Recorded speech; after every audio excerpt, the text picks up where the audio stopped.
ఓసారి నారదుడు విశాలపురం వెళ్ళాడు. విశాలపురం అంటే ఏంటో ఇగో నా వెనకాల ఉంది కదా, అదే. ద్వాపరయుగం చివరి వరకు కూడా విశాలపురి అనే పేరుతోనే దాన్ని పిలిచేవాళ్ళు. అక్కడ నలుగురు మహాత్ముల్ని కలిశాడు నారదుడు. వారే సనక సనందాదులు. నారదుడు ఎంతో ఉదాసీనంగా ఉండడం చూశారు వాళ్ళు. ఏమయ్యా, ఏమైంది నారదా అని కారణం అడిగారు. దానికి ఆయన, నాకు సంఘటన కనిపించింది, అది ఎంతో ఆశ్చర్యం కూడా అనిపించింది. అది చూసినటువంటి సమయం ఏదైతే ఉందో అది కలి ప్రవేశించిన కాలం. అనేక క్షేత్రాలు చూశా నేను, కానీ అనేక చోట్ల కూడా సత్యం నశించి ఉండటం, శౌచం లేకపోవడం, ధర్మ విరుద్ధమైన కార్యాలు జరుగుతుండటం నాకు కంటపడింది. కలికాలం కదా అని అనుకున్నాను. మరికొంచెం ముందుకు వెళ్ళాను. మిత్రులారా, ఈ కథని కొంచెం మీరు శ్రద్ధగా వినండి. శ్రద్ధగా వినటం వల్ల కలియుగంలో, ఈనాటి కలియుగంలో ఆధ్యాత్మిక పరిస్థితి ఎలా ఉందో కళ్ళకు కట్టినట్టు ఈ సంఘటన ద్వారా మనం అర్థం చేసుకోగలం. సరే, మళ్ళీ కథలోకి వద్దాం. ఆ నారదుడు కొంచెం దూరం వెళ్ళిన తర్వాత అతనికి ఒక దృశ్యం కనపడింది. ఆ దృశ్యంలో ఏమైంది అంటే, ఒక చోట ఒక యువతి ఏడుస్తూ ఉంది. కానీ ఆమె చుట్టూతా కొంతమంది యువతులు వింజామరలు వీస్తూ ఉన్నారు. ఆ యువతి ముందేమో ఇద్దరు వృద్ధులు మరణావస్థ స్థితిలో ఇంచుమించు మృతపాయంగా ఉన్నారు, చనిపోవడానికి సిద్ధంగా ఉన్నారనమాట. వాళ్ళని చూస్తూ ఈమె ఏడుస్తుంది. కానీ చుట్టూ ఉన్నటువంటి యువతులేమో ఆమెను ఓదారుస్తున్నారు. కానీ ఆమెకా దుఃఖం ఆగట్ల. ఏమంటూ ఏడుస్తుంది? మమ్మల్ని కాపాడేవారే లేరా అంటూ ఏడుస్తున్నటువంటి దృశ్యం కంటపడింది. ఆశ్చర్యం అనిపించింది నారదుడికి. ఇంతకీ ప్రదేశం ఎక్కడంటారా? చెప్తాను తర్వాత.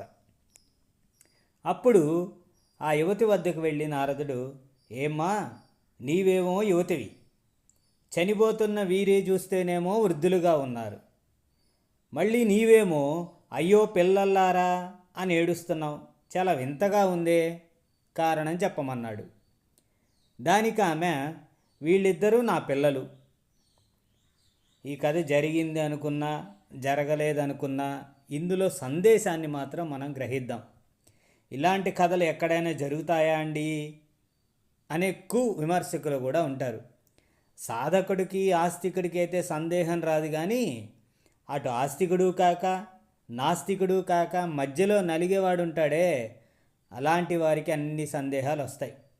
అటువంటి వారికే సందేశం ఇస్తున్నాడు నారద మహర్షి. సరే, మళ్ళీ కథలోకి వద్దాం. అప్పుడు ఆమె ఏమన్నది? ఆ యువతి, ఏడుస్తున్నటువంటి యువతి అంటే, నేను వీళ్ళిద్దరూ కలిసి కలియుగం ప్రారంభం వరకు, అంటే కృష్ణ నిర్యాణం వరకు మేము ముగ్గురం హాయిగా తిరిగి చక్కని యవ్వనంలోనే ఉన్నాం. అంతేకాదు, మాకు సేవ చేయడానికి ఒక ఆవిడ కూడా ఉంది, నాకు దాసీగా ఉండేది. నలుగురం ఇలా హాయిగా కలిసి తిరుగుతుండేవాళ్ళం. కలి ప్రవేశించింది, మేము జీర్ణమైపోయాము. దాంతో ఆ దాసి ఏం చేసిందంటే, మాతో ఉండలేక చాలా బాధపడేది. మీరేం అనుకోకపోతే నేను వెళ్ళిపోతాను, మీరు బాగుపడ్డాక మళ్ళీ వస్తాను అంది. అలాగే అని వెళ్ళిపోయింది. కానీ వెళుతూ వెళుతూ మరో మాట కూడా చెప్పింది, నువ్వు ఎప్పుడైనా పిలిస్తే వస్తా అని. సరే, అలాగ ఈడ్చుకుంటూ అటువంటి వృద్ధాప్య ఛాయలతో ఇక్కడికి వచ్చేటప్పటికి నాకు యవ్వనం వచ్చింది. కానీ వీళ్ళు ఇంకా మృతప్రాయంగా ఉన్నారు, ఎందువల్ల అని అడిగాడు నారదుడు. దానికి ఆ యువతి, అదే ఈ చోటు మహిమ. ఇంతకీ ఈ ప్రదేశం ఏమిటంటారా? అదే యమునా నదీ తీరంలోని బృందావనం. ఇది కథ, అందుచే చక్కగానే అర్థమవుతుంది. కానీ ఇందులో కలియుగానికి చక్కగా అద్దం పట్టేలాగా ఉన్న ఆధ్యాత్మికత ఏంటో పరిశీలన చేద్దాం. కాస్త శ్రద్ధగా అందరూ వినండి. ఇంతకీ ఆ యువతి ఏంటంటే భక్తి. అయితే ఆ వృద్ధులు ఎవరు? జ్ఞాన వైరాగ్యాలు. అంటే భక్తి వల్ల కలగవలసినవి ఏమిటి అంటే జ్ఞాన వైరాగ్యాలే కదా. కానీ ఎప్పుడైతే జ్ఞాన వైరాగ్యాలు భక్తితో ఉంటే పుష్టిగా ఉంటుంది. ఆ భక్తి ఏమంది, మాకో దాసి ఉండేది అంది కదా. ఆ దాసి ఎవరు? ఆమె ముక్తి. అంటే చూశారుగా, భక్తికి దాసి ముక్తి అన్నమాట. భక్తి జ్ఞాన వైరాగ్యాలు ఎక్కడ ఉంటాయో అక్కడే ముక్తి ఉంటుంది అని మనం అర్థం చేసుకోవాలి. అంతేకాదు, శివపురాణంలో కూడా శివుడు పార్వతితో అంటాడు, పార్వతీ ముక్తి భక్తికి దాసి అని. అలాగే ఈ ముగ్గురు హాయిగా కలియుగం ప్రారంభం వరకు హాయిగా తిరిగారు. అంటే అర్థమేంటి? ద్వాపరయుగం చివరి వరకు కూడా భక్తి జ్ఞాన వైరాగ్య ముక్తులు అన్నీ చక్కగా కలిసే ఉండేవి. ఎప్పుడైతే కలి ప్రవేశించిందో ఆ ముగ్గురు జీర్ణమైపోయారు. అంటే భక్తి జ్ఞాన వైరాగ్యాలు తగ్గిపోయాయి. కానీ బృందావనం చేరుకునేటప్పటికీ భక్తికి తిరిగి యవ్వనం అయితే వచ్చింది, కానీ జ్ఞాన వైరాగ్యాలు మాత్రం మృతప్రాయంగానే ఉన్నాయి. కారణం ఏంటంటే అదే కలియుగ మహిమ. అందుకే దాసి అంటే దాసి ఎవరు అనుకున్నాం మనం? ముక్తి కదా. ఆ ముక్తి భక్తికి దూరమైంది.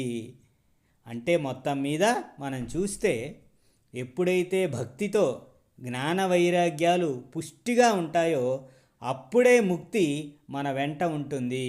ఇది కలియుగంలో అసాధ్యం నాయన, చాలా కష్టతరమైంది అని నారదుడు ఈ కథ ద్వారా మనకి చెప్పకనే చెప్పాడు.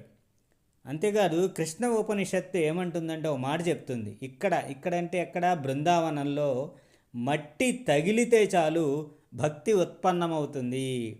అందుకనే ఈ ప్రదేశ వాటికలోకి ఆ యువతి ప్రవేశించంగానే అది కలియుగమైనా సరే ఆ భక్తికి యవ్వనమైతే వచ్చింది.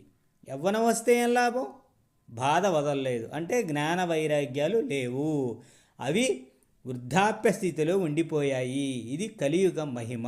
కనుక నేను హాయిగా ఉండలేక ఏడుస్తున్నాను అని చెప్పింది అని నారదుడు మనకి ఇందులో చెప్తున్నటువంటి భాగవతంలో ఈ కలికాలంలో పరిస్థితి ఎలా ఉంటుందో మనకి అర్థం కావడానికి ఈ కథ ద్వారా మనకి తెలియజేయటం జరిగింది.